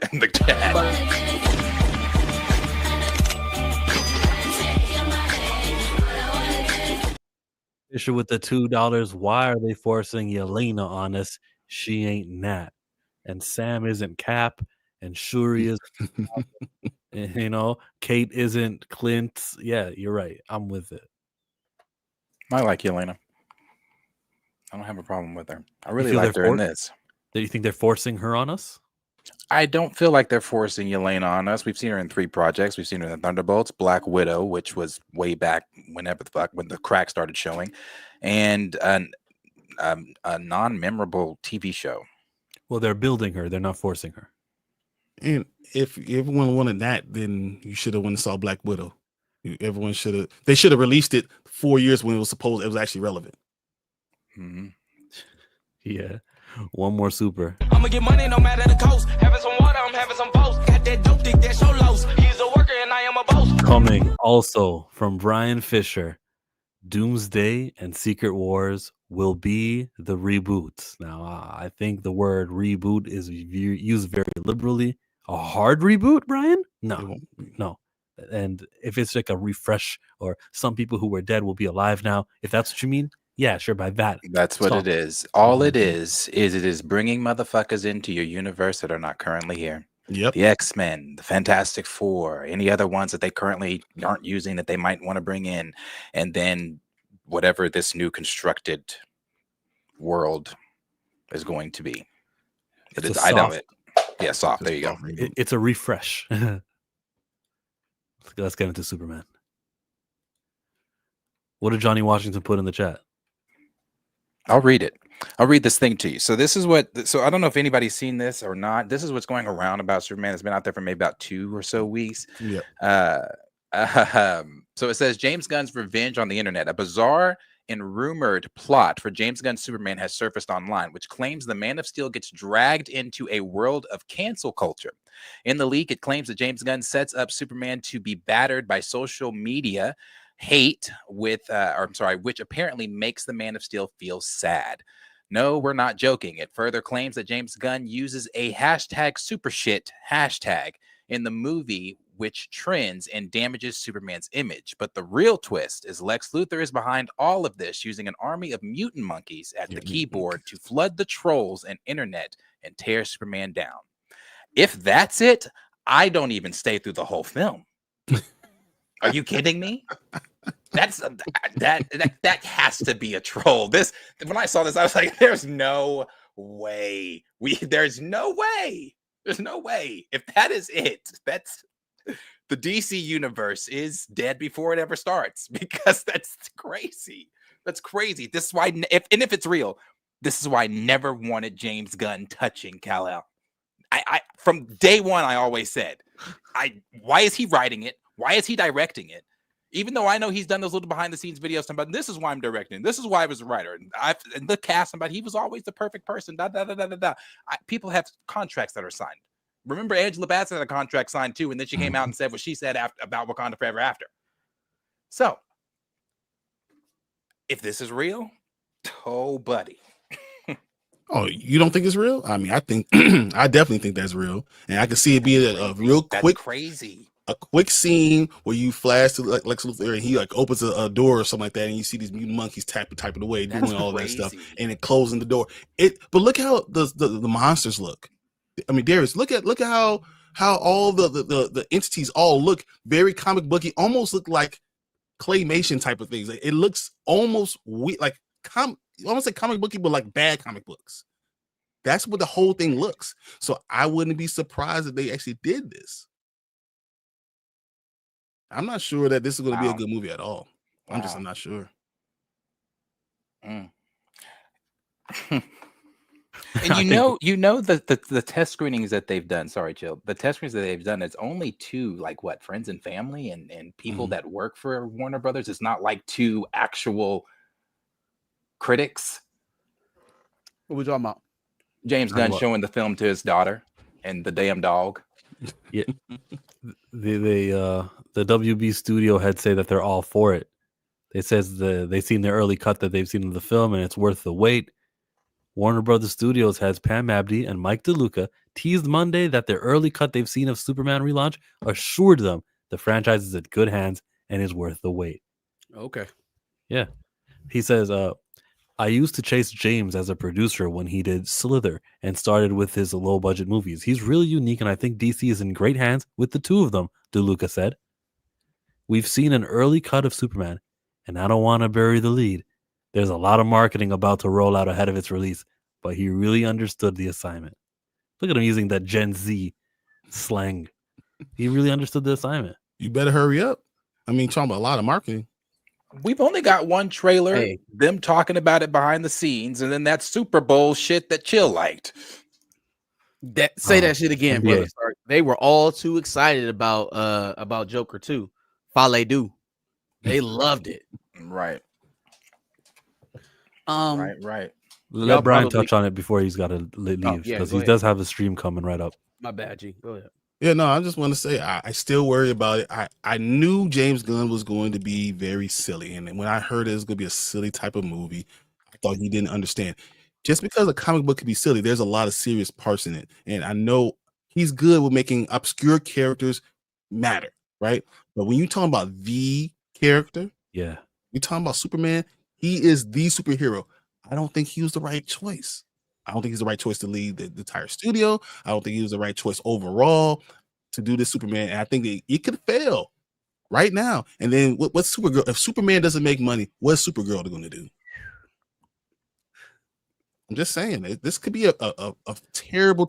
I still think it makes the money. That's sad because Supergirl actually looks good from the behind the scenes stuff. But it's not James Gunn doing it. Right. And that's true too. I mean, he never should have touched. I said, God, when they announced, I was like, why? The first thing I thought was, Superman dancing, which is really not off the fucking table. So I'm just like, oh my God, please. That's crazy. I just want a good Superman movie just before it's all said and done for me, because I know a lot of people love Man of Steel. It's not like my favorite. I'll watch it, but I just want a good Superman movie. It's all right. For those who want to find you, what's your name and what's your channel? Hey, I'm Brian the Grizzly. I'm 1/3 of the Spoiler Kings. We going live on right after this show, usually Mondays, Thursdays, and Saturdays. We go on Mondays, we're talking about Last of Us, and then Thursdays and Saturdays, we kind of hop around all the TV shows, all the movies, and talk about all the fun comic book stuff. I always bring comic books out because that's what I do. Yeah. So, I'm out. Appreciate you, G. Appreciate you guys. All right. Later, guys. Bye. So to the rumor, I would say I can believe lots of things are true about it, and I just don't want to over exaggerate for how true these things are. How deep did y'all go, just so I know where we're at? We're at the beginning. We're at the start of it. We talked about monkeys, and we talked about how hashtag super shit is going to be used in the movie. Okay. Oh, so we haven't. Okay, got it. We just haven't connected the dots. So I think in what dots age, are you talking about? I'm sorry. Go ahead, Chill. Did y'all tell them that the social media craze is led by the mutant monkeys? Oh, yes. Okay, cool. I was gonna say I thought that was pretty much the basis of the scoop. Yeah, the report is to mimic James Gunn's cancellation. He's inserting this into the movie. Yeah. But I would argue, and it's not for argument's sake. It's just this is real. In 2025, the way hate goes out, or the way messages go out, or movements happen, information is spread using social media. So it's just that there is a hashtag called super shit. It doesn't really. It's like, of course, that was what would happen if something similar to that happened in real life. Like we find out in the movie that Superman is actually a bad guy, or some dirt. Lex Luger leaks a video or something. Lex Luger is crazy. Lex Luger, Luthor. My mistake. Sorry. Lex Luger is the producer. If one of the Superman villains, they want to sabotage him, people would take to social media to say, yeah, this guy's no good, and having the mutant monkeys and the fake people who are bots, that happens in real life. Though they're not monkeys, but still they use real people. Would you prefer him to use agents from a military, from the skin I'd cancer rather the capital plot of the the film not be, Not hey, involve let's bully social Superman media and online. canceling at all. Fine, Yeah. and I agree with that. It shouldn't be the plot of the film. So I hope that this is just greatly exaggerated, and this is a moment in the film, and the whole film doesn't have to do with these mutant monkeys and Superman's reputation. And what was it, that the words were harming him? I hope not. So No, it go ahead, makes Derek. him sad. Makes him That's sad. all I was going to Yeah, say. makes It him just sad. makes him sad. Sure, that's not so bad. It's bad because of why he's putting it in there to represent his own cancellation. Why are we reminding people about that shit that you said about kids on Twitter, 10 plus years ago? Why are you bringing it up? Like, it's not bad enough that one of the villains, Superman, will apparently have to fight in this film will be social media. That's not bad enough. But then you have to re-acknowledge your own social media cancellation and bring back that shit. If you want people to read them tweets again, James, then by all means, just put this in your film. But if you want to go on with your career and not ever have to speak about that on the red carpet again, maybe you shouldn't interject it into a Superman film. The second thing is, I think even with this, they're burying the lead, because the more shocking thing to me is not necessarily why the mutant monkeys are typing super shit. Well, yes, it is. It's why the mutant monkeys are typing super shit. It's why they got everybody to cancel Superman in the first place, that I think everyone else is going to be a lot more interested in when we get to that point, as opposed to the probably comical mutant monkeys spreading misinformation online. This can't be real. I mean, he's taking can't a be the lot of plot. swings. He's taking so many swings. That man, why that can't? It just He's doing a lot. He's doing a lot. It won't make the final cut. So I'm You can't put it curious. all. Am I overreacting? Because No, if you're not overreacting, if this is how it plays out, I'm with you. If this is how it plays out, because I'm just like this. I'm trying to wrap my head around a $20 IMAX ticket, popcorn, drink. We're already at 50 something, and I'm now sitting down for a film that was announced 3-4 years ago in a closet. Hashtag super shit. And there's no way. There's no way. If that's it, wow. We should, if the movie's bad, we should start that hashtag up for real. Yeah, for real. Hashtag super shit. Oh, see, he was beating everyone to the punch. He's gonna Yeah. they're just promoting my movie. That's it. You know how sometimes you can use a hashtag, and then if it's branded, they'll put like a picture right next to the hashtag. So they'll put a little emoji of poop. Yeah, a kryptonite poop. Spin on it, like the Morbius stuff online. Genius. Yeah, man. We'll see, man. I think Superman is the wild card because we already have a history of what Fantastic Four movies are doing, this half century. Superman movies, we got Cavill. Roth was a flop. I think we pretty much know what the baseline is for that as well. But all of that is after Jurassic Park makes its billy. Like that's the most guaranteed thing out of all of this. Death taxes and Jurassic Park taking on a boatload of cash. Totally. Let's get to Michael Nemo's super. Adjusted for inflation, Superman the movie in '78 made $1.5 billion. That's a lot of movie tickets. In 1978? Jesus. That was a hit. The audience exists. He should be able, unlike Fantastic Four, which we just learned earlier, $300 million back in 2005. Think about the amount of theaters that were in the world, really. That's pre-90s. That's pre multiplex theaters. You know how you got like 10, 20 theaters in all the theaters now? That was a 90s thing. And so before that, you might have had 3 or 4 screens to a theater. And it made 1.5 billion adjusted for inflation. That's crazy. It's insane. Yeah, I mean, I got the same reaction, bro. They're marketing Ironheart or Superman. Superman. They have not marketed Ironheart one time this year. I ain't seen nothing for Ironheart. Bro, because they don't want to release Ironheart. They don't want it to come out. Dominique Thorne deserves to squabble up with whoever shot that series for her. She deserves to squabble up for sure. She deserves better. She deserves better. She's a good actor. Shit, let me tell you, bro. Oh, nobody's watching that shit. Yeah, nobody's gonna watch it.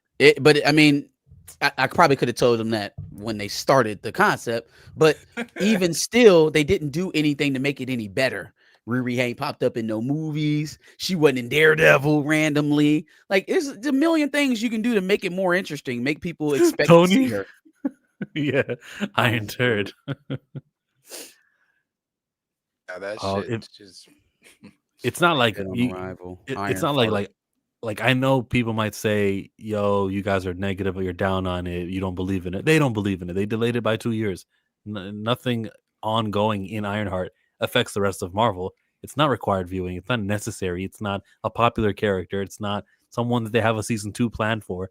It's just content for the sake of content because Chapeks and you know the Disney Plus required Marvel shows. Feige doesn't care about Disney Plus Marvel shows, and so he's like, "Yeah, I just do the thing. I put Mephisto in it, like everyone, all those fans wanted Mephisto and WandaVision. Yeah, Mephisto. Put Mephisto in Ironheart. Huh? That makes sense. Yeah, it's not like I don't care about it. It's more so like they don't care about it. Because if they cared about a black superhero, I'd be for it. But I've seen enough through comic books, through TV, and they just Riri not it. Iron Man's coming back soon. Dead on arrival. Iron Fart. What day next month does Ironheart come out? Does anybody even know that? Juneteenth, maybe? Does Marvel know? Have they They're marketed not locked that? enough to release Ironheart on Juneteenth. Don't question. That would be marketing. I'm just there has been nothing. June 24. There's been nothing from Domin. She hasn't said anything. She's not online. Like, hey, my show comes out next month. I haven't seen shit. Nothing. June 24. June 24th. 6 June episodes. 24th. And we don't even know if it's weekly or if they're dropping it all What, out. what would behoove them? Echo for sure. That'd behoove them. What would behoove them is to just drop them all at once, save themselves the embarrassment of week-to-week viewership, because that's not even happening. Yeah. So we're not about to play these Nelson number games. Right. Take it all. I think that's what's happening. That's why it's still to be announced, with the original release date is only the one that's confirmed.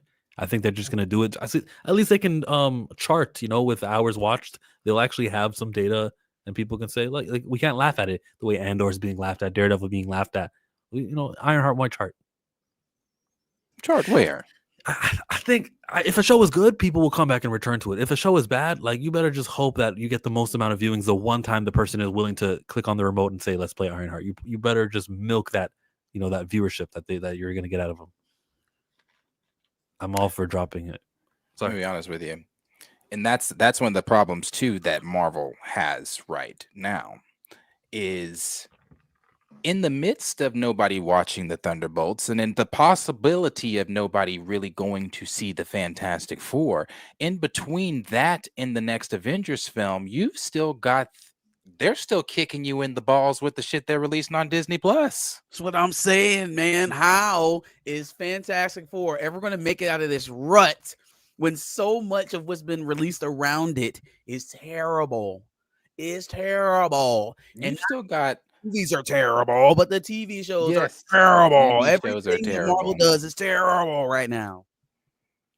we've still got with zombies, Eyes of Wakanda, Wonder Man that I forget about every Wonder single Man. time. Wonder Man that I forget about every single time. X-Men 98. I'm not Is that this including that year? one. That's not this year, is it? It's next Maybe year. I not. thought. Yeah, they got to. Who else? Who was just talking about Ironheart? See, look, Ironheart. that Yep. quick. It's they've got some hills to climb. Everest. Hmm. Everest. Hmm. That was on top of. It really just goes to the back of my mind that what they're actually doing with Fantastic Four is revitalizing that franchise.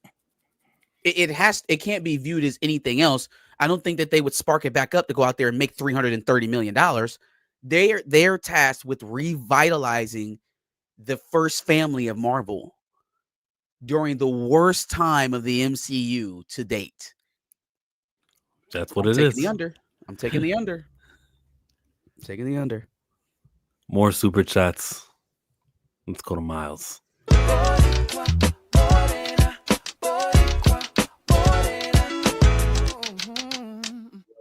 Fisher with another $2.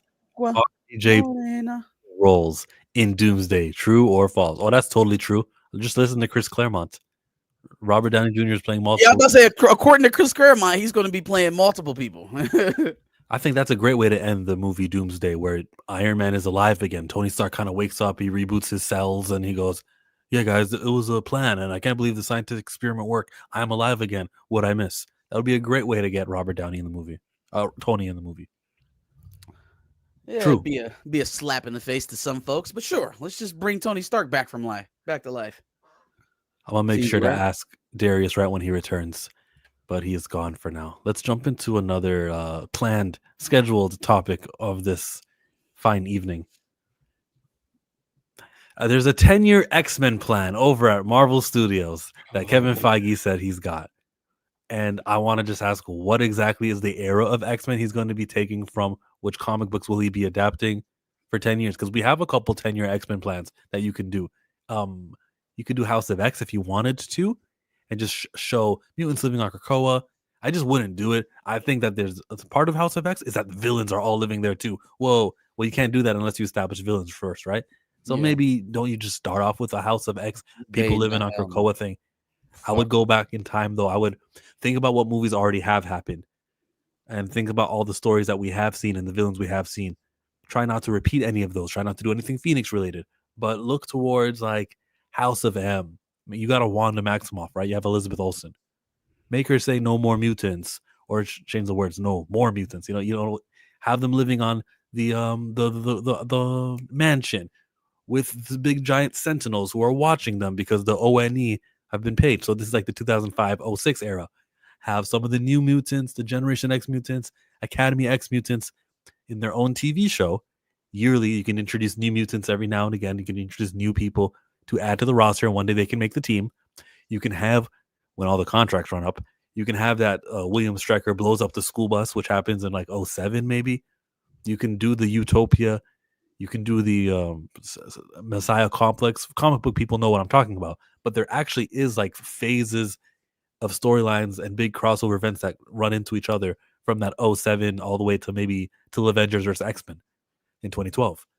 Do that. That's what I would do. That if your 10-year plan isn't that, then go away. Like, you have Christopher Yost, who's written comic books for X-Men during that time, and he's written Marvel movies during this he did Thor movies, and he may have another franchise, but Christopher Yost has written multiple Marvel movies. Utilize him. Pick up the phone and talk to Joss Whedon too, because he was doing Astonishing X-Men around that time. I don't care. Joss Whedon to the fucking curb. He can consult secretly through email and just have him there. His ass not allowed on the lot. My preferred time period is 06 till 2012. So, just want to take this all the way back. We're treating this like it's a real thing. Like he now there's a real plan. So when we got the 5-year plan and we found out that the 5-year plan was absolutely nothing. You mean the Now one in that 2019? Yeah. Like there was no 5-year plan. Play around with the Fox X-Men a little bit. That's the 5-year plan. So now if that's what that amounted to, we're taking it on faith that now the 5-year plan times 2 is the one that we need. Okay, now that one's the one where we actually gonna get the mutants. Listen, y'all.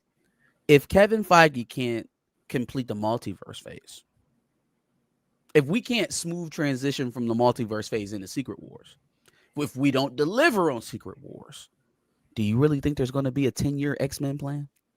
Yeah, probably not. I don't. Let's just start there on whether or not this is realistic from Disney's perspective, or whether or not Kevin Feige truly and honestly has a plan that's going to be stick to, that we are building the blocks of right now in the writing, as he's saying that he doesn't want the audience to do homework. You're mapping out a decade worth of content for one particular IP, and yet you don't want the audience to do homework. Somebody square that for me. How does that come together? I don't. How are you planning that far ahead for something that you don't want the viewers to interconnect or to go back and watch and build their knowledge upon? We're just saying shit. We're just saying things, and we're giving it to the trades to give us room, to give us a little bit of collar room, right? Because stuff got to be hot for Kevin Feige right now. It ain't nobody else left in that room to blame. Perlmutter gone, Lonzo gone, Nate Moore gone. Wonder Bomb is his underling. That's his pet. Okay? There's no one there to point the finger at for all these failures. You can't call yourself the big man and then divvy off the blame for all of the negativity or all of the failures. That lands at your feet. So the 10-year plan to me is dubious to start with. Now, if I'm gonna answer it on its merit and ask what age or what comic run or what iteration Kevin Feige most likely wants to go to, I think it's X-Men Evolution. Whoa. I think he likes the pairing of established older X-Men in combination with some of the younger crew, the Jeans, the Scotts, the Kurtz, so that you can have your cake and eat it too. So you can have Kate and Edith too. So that you can have Wolverine, Hugh Jackman play until he can no longer, shoot up PEDs to get as big as he does in those movies. And then you can have the same thing with Storm, perhaps. Maybe we give Halle Berry a check. You can you can pick certain characters that are adults that are leading the school. The rest can be kids, and we'll carry forth the story that way. That way we can keep some of the actors that we may still have under contract. I don't know if I should share, because Chill seems to not like when my source comes to me and tells me things about whatever's going on. I think your source is an operative to pacify the RecastTChalla campaign and shut it up. And I don't think that. And the reason I don't think that is because, unbeknownst to you, we speak about lots of other things outside of T'Challa. T'Challa just happens to be one of the things he comes to me with if he or she, whoever, hears this or hears things. So what they got for us today? So back in April, just to give Chill a little timeline here, we did discuss X-Men, and what they were told was saying, also hearing Krakoa is long-term plan for mutants in the MCU. How it will be incorporated, I have no idea. After all, it is Kevin Feige who instructed Hickman to rebrand X-Men. And he's also the one that told him to stop, too. So that's weird. My bad. Keep going. That was Jordan D. White and the rest of the X-Men comic book staffers. Again, that was after Marvel Comics got rolled in under the Marvel umbrella, so that had to have been a upper level decision. I don't think they decide to completely relaunch the X-Men without a go ahead from Feige. There's an interview from Hickman Never mind. Fuck it. Never mind. Go ahead. There's an interview for Hickman where he says that it was Jordan D. White's decision to overhaul the X-Men. Only Jordan D. White. There was a vote, and everyone to a man voted to continue going on instead of doing the next phase of his 3-act structured phase. So the first phase was this Krakoa stuff. We don't know what the second or the third You're was. talking about the split when Hickman left. That was after Inferno. We're talking about the total reboot after the what the hell were they doing at the end of Krakoa? After the fall of X, where they blew up the gala and all that other stuff. Like that's where no, we're not talking about that. Darius was talking about that Feige asked Hickman to do House of X Power, right? And do the change. And then I said, Kevin Feige is also the one that halted the Krakoa direction. I'm not talking about when Hickman left. They were still writing Krakoa after Hickman left. They wanted to get off of all of the celestial stuff. They wanted to get out of that because they wanted to expand into a life in Krakoa and X Corp and a bunch of shit that nobody ended up caring about. But they still were writing Krakoa era books until we decided to ixnay all of that and to get some Marvel synergy. So it's weird that he wanted to ultimately go to Krakoa, but he's not continuing the stories. He's not continuing the stories. It's like he feels like he's already got what he needs to create a movie. I got you. Yeah, you're right. Because the way that this comics have been after Jordan D. White left and Tom Brevoort took over have definitely been influenced by Feige, I think. Kamala Khan being a mutant now, that type of shit. Scott Summers being a lot younger, and Darius is cheese because like me and Marcus are just over here doing side commentary on Darius's reports. Go ahead. No. I'm listen. I don't care how they get brought in as long as they get brought in. So that's why I never really have much to say on the online about X-Men unless it's I'm just ready for them to get here because that is their last hope. That's it. They have nothing after that.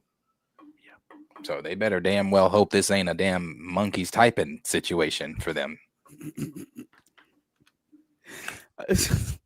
I think there's a real reason why we haven't gotten any dialogue other than the joking robots at the Fortress of Solitude. There's a reason why we haven't heard them characters talking to each other. We haven't heard Nathan Fillion say shit. We ain't heard Hawkgirl or Lois Lane dialogue back and forth with Superman. We haven't heard anything. I think there's a reason for that. There's a reason we did hear something recently from Deadline, and we're talking about the Thunderbolts' director. Don't know his name, but he's done such a good job. Maybe him. So that dude's done such a good ass job that he's going to be the one directing the X-Men movies instead. And that's in a way supposed to create interest that anyone who wasn't interested in the Thunderbolts, now go see the Thunderbolts. It's the X-Men director. I think it's if it is true, I don't know if it is just supposed to, I don't know, maybe it's something like you said, just to trying to drum up asses in the seats. Let me tell you, Sebastian Stan putting the posters up didn't work. The team peeling the posters didn't work. If this is a ploy to get at, this is not going to work. People are just not going to go see the film. But if he is actually doing X-Men, I'm thinking why? And I understand that Marvel likes to work with in-house people that, they've worked with before, people that, make it work. Just because he made it work with the Thunderbolts doesn't mean that he's going to go on to make it work with the X-Men group. It's completely different. I mean, these are individuals with power sets. So this is not going in guns blazing with swords and shields. Not that I didn't have a good time. I did. But this is a completely different ensemble. Completely different. So, and then what worries me is the Taika effect. We had a really good film in Ragnarok, and then the bottom of the barrel in Marvel films with Love and Thunder. So I don't know. You talk about failing up, boy. Like, I don't know what it dropped on that second Monday after the initial weekend, but I know it had to have dropped something significant because on Tuesday, MCU Direct was like, oh yeah, it popped back up 48%. I said, that's hilarious because that's never an article you would see directly after the weekend of success. Oh, it popped up 48% on the weekday after. So that means it must have fucking cratered on the Monday after. It must have absolutely cratered. And yeah, I don't think that you crazy. She dressed me. That may be the connection though. I don't think that he will actually be Superman or be the X-Men director. I think that this is more push for Thunderbolts. I think they're trying to get people to go back to see the Thunderbolts. So it's the front page, the red banner story. And then if you read it, the following successful launch of Thunderbolts director Jake Schreier might already have sights set on the next big studio project. Sources tell Deadline he's in early talks to direct the studio's new X-Men. It's unknown where things stand in the deal-making process. So it's not solidified yet. But like, what did you say earlier in the stream, Marcus, that the trades are what Hollywood wants you to think? Right? Something like that. Yeah, I don't go for truth. You go from what they want you to see, what they want you to hear. Yeah. They want the narrative to be that this is the X-Men director. Why? Because there's a Thunderbolts movie they're trying to sell. And he won't have to be the X-Men director. We're in very, very early stages. It might not even happen. But it's a good news story. It's a vote of confidence, isn't it? It's good marketing. I mean, to the people who are going to read the Deadline article, and I don't know how many thousands of people do read this, and how many of the thousands haven't already seen the Thunderbolts, and how many tickets it'll make. But I respect the promotion. I even respect the new Avengers promotion, putting up the posters, talking about it like it's a spoiler basically, because you guys had a chance to watch the movie. You didn't watch the movie. Here, spoilers. We have to sell tickets. I like that actually. I like treating people who come and see it on Friday, or Thursdays or Saturdays when they're day off. I like treating those people like they're first-class citizens and treating everyone else like, oh, too bad. We're not going to hold back any longer. We're going to start doing promotion with more scenes, with more, maybe they can show the scene of Sentry fighting. I mean, there is the very real reality though that you're actively spoiling your movie. And so that there is if your idea is to get more people to come see the movie that way, then you're kind of working against your own interest at that point. No, you're not. Hold on, let me finish. You giving like material content to people outside of the product, right? So people who are not sitting in the theater watching it, you giving material content to them only gives them another reason not to come see it. If they weren't coming to see it before, and you're giving them material parts of the movie for free on the internet, yes, you may entice some people to come see it. There are going to be just as many people that say, oh, well, I don't need to go see it now because the most important thing about it has been released all over online. This is the new Avengers team. Why do I need to go see it? I agree with that, because I'm gonna be honest with you. After Tina and I discussed the post, that's all I was interested in. Now, again, I had fun. I like the film. I want to see it again. I just haven't had the time, but I want to see it again. After I didn't need to go see it. Post-credit scene was all I was interested in. Once I found out what it was, and then especially after I saw it before sitting down in theater, I was like, oh, I really don't have to see this. So I think it speaks to them trying to create a crowd as opposed to serving the crowd that's already there. They already served the crowd that was already there. Yeah, they already served them there. Yeah, they on Thursday, Friday, and on Saturday, and hopefully Sunday. Because I think Sunday's too early, but Sunday also. After those first 4 days, you've made so much money from the box office. Statistically speaking and pattern speaking, half of the people who are going to watch your movie have already seen the movie in the first 5 days of it being out. So milk that other 50% of your audience and use spoilers in not just this movie Thunderbolts, but the next time we have a big movie. Use spoilers after that first weekend to attract more people in. That's not the math that got them the huge gains in movies that have legged out very well for them in the MCU. Yeah, I mean, it can be a difference of opinion, but that's just not the way that they've. I agree. There. It's not the math. It's not how they got there. I agree. It's a new tactic that should be implemented more. I want to see them apply it, even if it doesn't work. Like it's some smart, savvy move that made them money. They did this because it wasn't tracking well. They did No, this because they always it was planned it. behind. The asterisk there was always planned to be revealed Right, as but the when they chose to reveal it to the general public who hadn't seen the movie, I think moved up depending on how the movie was tracking. Just like how now possibly. the what else did they do for this movie? Just like they had the early screeners in the review embargoes lifted early. Those were trying to signal to well-knowing film fans that, oh, those are things you do for good movies, right? They are trying to signal that this is a really good movie, which I think they believe it is. Yes. It's just not drawing the public in, so they have general to do audience more doesn't care. and more and more and more, so it looks less like it's smart strategy and more so like they're just trying to survive. I'm gonna add this. Do you remember how we were upset Deadpool and Wolverine showed X-23? Okay. Mm-hmm. They should have kept that secret, but after the first weekend, I would have been here going, yo, you guys didn't see the movie? Too little, too late. Too bad. You're going to get it spoiled for you, because we needed that extra push to get those casual fans, the ones who remember watching Logan in 2017. X-23 is in this too. They could even have showed Blade or Gambit. Ooh, I'm going to make a name for myself. You could have put that in trailers after the opening weekend just to attract people in there.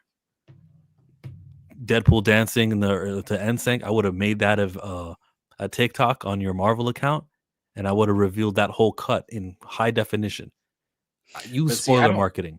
Did they? But the thing, and I know what you're saying. I'm saying I don't feel like what they're doing with Thunderbolts is desperate, because they didn't have to do that with Deadpool and Wolverine. They had everybody at Deadpool and Wolverine. They had everybody at Deadpool in the MCU. So you've got, I don't think they have to. And then you've got the whole thing with them using old Avengers footage all the time when this Avengers team has not shit to do with them. They did it with the Marvels. They were showing, old Avengers footage, like black and white. Yeah, like that had shit, like Endgame had shit to do with the Marvels. So it's like, this is it. It's a desperate thing. They had Sebastian Stan putting posters on bus stops with the new Avengers. So I mean, and I said when I saw that, I was like, oh, they want people to go see this film. Of course they do, but it's and now the latest marketing strategy is this X-Men direct. This is the X-Men director, same guy. Mm-hmm. Yeah, I commend them trying, man. I'm always going to give them points for promoting. Remember when Loveness was gonna do Kang Dynasty? Oh, right. That shit just popped in my mind. It's literally the same thing. That movie was tanking. Then all of a sudden, Loveness is going to be writing Kang Dynasty. Oh, no. Loveness is kicked off of Kang Dynasty. By that time, we were all like, oh, yeah, no shit. So Ant-Man Quantumania was the movie he was writing. And it sounded nice to know that Ant-Man Quantumania, which is the movie you can check out now, he's also the Avengers writer. It's probably going to have a lot to do with each other, won't it? No, there's not even a Kang Dynasty movie. Yeah, it's a pattern. We're on to you, Marvel. Yeah, it'll be interesting. We'll have to, like I said, we'll see. We will see. We'll see. There was only with Sam Raimi. Yo, I'm going through. Oh, that is now. true. They did. They did. Said, could Sam Raimi be the new Secret Wars director? I'm like, could he be the new director of Kang Dynasty? It was like they do that. They give everybody their little tingle in the trades and see who pops. They did that. We'll have to wait to see. It'll be interesting. Like I said, they've also got Comic-Con, so maybe they do something big and spectacular at Comic-Con. What are you going to tell your source, Darius? Sorry, he said I'm muted. I'm not. You were. You good now. What was I? What about? Because I was watching the Jonathan Majors clip that had prepped for the next one. But you mentioned Comic-Con just now, right? So your source is going to talk to you, here and there. You guys are going to chit chat about more than just RecastTChalla. What are you going to say to him when Comic-Con happens? There's no announcement of who the new actor is, and it comes and goes. Well, I've already said I don't think that's going to happen. I've said that publicly. I've said that to him or her. I don't think they're recasting T'Challa. So All right. But and like I said, the only thing that changes my mind on that, and as I've told them, is Marvel Studios themselves saying, "Hey, we're doing it." So no. Yes. We really got this. We got to do this trending day sometime before Comic-Con. I'll keep you guys updated on it, but I got things planned.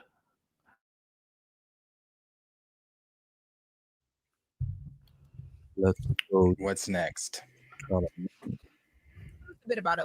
Go ahead, read the article. Okay, so a production company that focuses on Southern voices, which is Southland Stories, your production company, has its first project, and it's called True Threat. This is a revenge thriller starring Jonathan Majors. Yep. It's scheduled to begin this summer. It's one of several films in the pipeline of Southland Stories as you guys start to ramp up your output. Now, it's going to be directed and written by Jared McMurray and produced Gerard Gerard McMurray, and produced by Alexis Garcia of Cat 5. Now, True Threat follows a special forces operative who's out for vengeance after his teenage son is killed by gang members. The movie is among Major's first roles, Jonathan Major's first role since he was convicted in 2023. We don't have to talk about that. It was in the article. I was reading the article. Yes. LOL.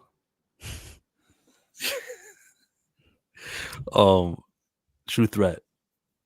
He's teaming up with Charlemagne. It's another one that's not a major studio. It's not a huge job, but it is a leading role, and they're in development this summer. Unlike Merciless, I think this one will happen. His first role because Magazine Dreams doesn't count. It was already recorded. It was in the bag, and it only grossed $1 million, so it was a dud. Worse than Anthony Mackie does. I think this is good for Jonathan Majors, and how he promotes it. I want to see him just take off all the restrictions that you used to have, and just go out and freaking promote it. Don't go to Cam Newton a week later after your movie has already hit the theaters. Go to Cam Newton and do it before the movie. Do the promotion properly, and you'll realize just how little people care. I think the whole Dr. Umar Shannon Sharp Snow Bunny stuff, I think that's like to your favor. People are starting to see. I think it's to your favor. I'll leave it there. I don't want to get into too much craziness, but because if you guys want to see people go into craziness with it, go watch Dre Max stream from earlier today. But the whole Snow Bunny thing is in his favor now. Like he's kind of a poster boy for it. People should use Jonathan Majors in interview spaces, like for information for educational purposes. You saying he's a cautionary tale? He's a cautionary tale. Emmett Till is a cautionary tale. But Jonathan Majors is a living, breathing, the icon of snow bunny hunting and snow bunny hopping, not hunting. I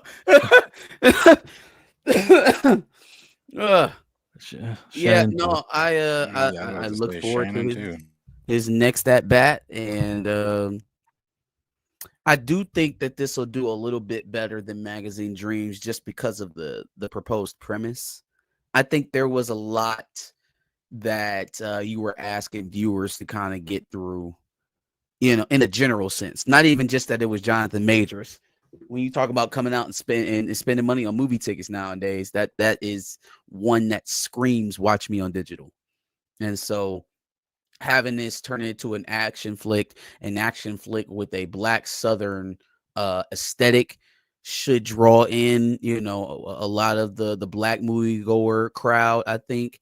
And then also just the general intrigue over him as an actor is continued. So I do expect it to be a better outing. I'm excited to see where they go with it and how it turns out.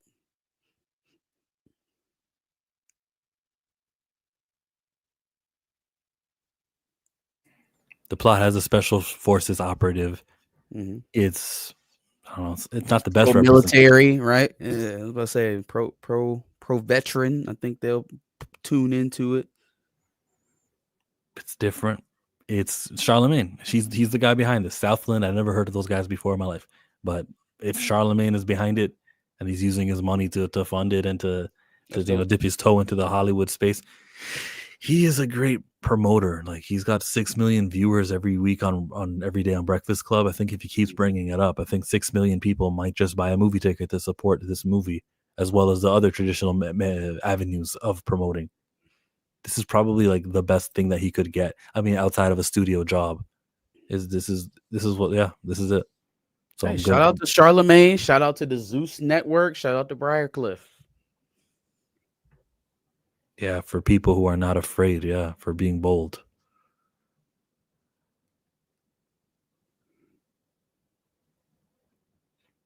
Cool.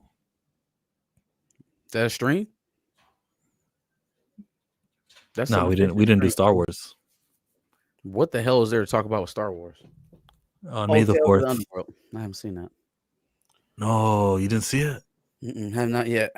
I've heard good things though.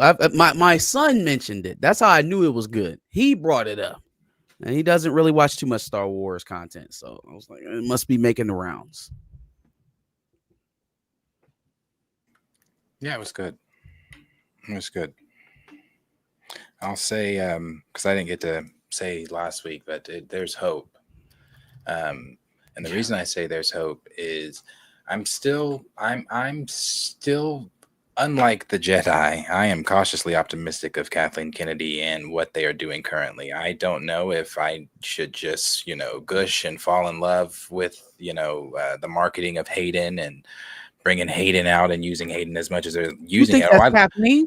Oh, no. That's the Rebels, dog. No. That's the Rebels. No, I don't think that at all. But I don't know if I should just fall in love with it all right now, because I don't know, she's still there looming, she's still there. She can, so I don't know. But I do like the way that they are using Hayden. I like when I went and saw Thunderbolts, I saw Revenge of the Sith in a packed, sold out theater. And using Hayden to come out on screen, to say the little speech that he said before, having him at Celebration, the commercials that he's doing for Star Wars, all the involvement, talking about he wants to do more as Darth Vader. There's so much we haven't seen as where. And I know where this was in 2005 after, and I know the fandom likes to forget, but he was bullied as well and told that he couldn't act, and told that he made Anakin look depressed and feel depressed and all that kind of stuff and blah blah blah blah blah blah. I'm just glad that he's getting the well overdue praise that he's always should have gotten. And I won't say that everybody, it was more like the old school fans. But I'm hopeful. I'm hopeful. Again, I don't want to fall too deep into the love of looking to the future of being hopeful, but I'm hopeful. I've heard no matter what is being said about that Filoni show, I've heard that's going to be dog shit. But I'm hopeful past some of that stuff. Animation wise, just do that. They're killing it. What show were you talking about to be dog shit? Ahsoka? Oh no, I've heard that Mando Grogu film's going to be some dog shit. Oh, the film. Oh, yeah. You said show. Oh, I mean, it's an extension of the show. It basically is. It's a side mission with Rada. So on the silver screen though, like why? Who that must have been a Kathleen idea. Had to have been a Kathleen idea. Yeah, go take the first episode of season 4 and turn it into a film. Okay, will do. It's an extended film, but what Dave Filoni is doing here with Tales of the Underworld and everything animated, even Darth Talon being introduced during the Darth Maul show, that is George Lucas's treatment. We will get the story that he decided George Lucas chose, but it'll just be told in a different format instead of a trilogy of films. Dave Filoni is doing a lot of setup. He's every time I check, he's doing something with the Night Sisters and using magic and adding to that part of Star Wars, something George wanted to do, didn't do too much of. This Tales of the spoilers, but it begins this way. The Tales of the Underworld story starts off, if you read the book Darth Vader. Sorry. Come back. You can come back. But it rewards people who've been doing research and been doing homework, quote unquote, who bought comics, novels, books, and all that stuff. Tales of the Underworld is everything I want from Feige, and I'm complaining about continuity. things need to matter. Tales of the Underworld is what I'm talking about. Like, cover your ears again, Marcus, because in Tales of the Underworld, when Lyco shows up, I know Darius probably hates it because it's another survivor, but when Lyco shows up, I'm like, yes, we need that. More someone who is going to have a mentor now. That's awesome for the Star Wars franchise to have a guy who's young. So by the time we get to the age of Rey, Finn, and Poe, he'll still be, what, a 40-year-old man? Good, like maybe 50. He'll be alive. We'll have people with the Force and lightsabers in that era who can teach a new generation. It would have been nice for Luke to do that, but he couldn't. Okay, Marcus, come back. He really didn't have to cover his ears for that. That's in the trailer. But I'll say this too. It's not that I hate that it's another survivor, that there's always a Order 66. Another survivor. Order 66 survivor? We see it in the trailer. That's that trailer kid. I don't hate that it's I don't hate it because Obi-Wan and Yoda went back to the temple to recalibrate and warn the Jedi not to come, and that's the whole Obi-Wan message. I get it. It's not that I hate that. It's just that we keep seeing them, but we don't see their demise. Like, yeah, you might have survived Order 66, but you didn't survive Vader. The Inquisitors. Yeah, or something like that. Let's kill some of them on screen. We got one in Kenobi at the beginning. That the one guy who Obi-Wan recognized as a Jedi, but then an Inquisitor got to him. We got that once. Cal Kestis is probably going to live, though. I'm fine with Cal living. Okay. I'm fine with some of them living. You know what we need, actually, Darius? We need to have Jedi Padawans who, they went to the school around 8, 9, 10. They decided that this life isn't for us. We don't have it. We're not going to continue our training. And they're kind of dropouts. How many every single year annually at the Jedi Academy, they'd rather live with their families and they just say the Jedi life is not for me. You find those Padawans and they're probably 50, 60 right now during the time of Rey and Finn. You mean like May? Oh, yeah, that's what happened in Acolyte, right? So, yeah, so something like that, except in the time period of Order 66, you can find some Order 66 Jedi dropouts, people who we know they have the Force and they're midichlorian sensitive and everything, but this guy tapped into the dark side and we're like, we don't want to continue training with him. So there's probably a list somewhere. And, yeah, or not a couple. May, OSHA. Yeah, there's a list. It's in OSHA too. I just look. I love the time, especially when we see parallels, different perspectives of Order 66 and things like that, and getting to see Asajj and her life after Order 66 outside the book. It's I love that. But I also love where we're going with this stuff with Maul because it has nothing to do with Order 66. Now, granted, it is after season 7, after he's gone off and done whatever. But have you heard Sam Witwer at least talk about it recently? He's talked about he said I shouldn't really be saying this. I can't say too much. He's like, but there's a lot of Jedi that we don't see that you guys haven't seen Maul kill. So we're going on a completely different adventure. That's the shit I want to see. Let's get in the realm of away from Order 66. We get it. The Jedi were purged. We've told this story, and we've been telling this story since 2002, Clone Wars. So it's like it happened. There's so many other stories. So I love the fact that we're bringing in Talon and all that stuff.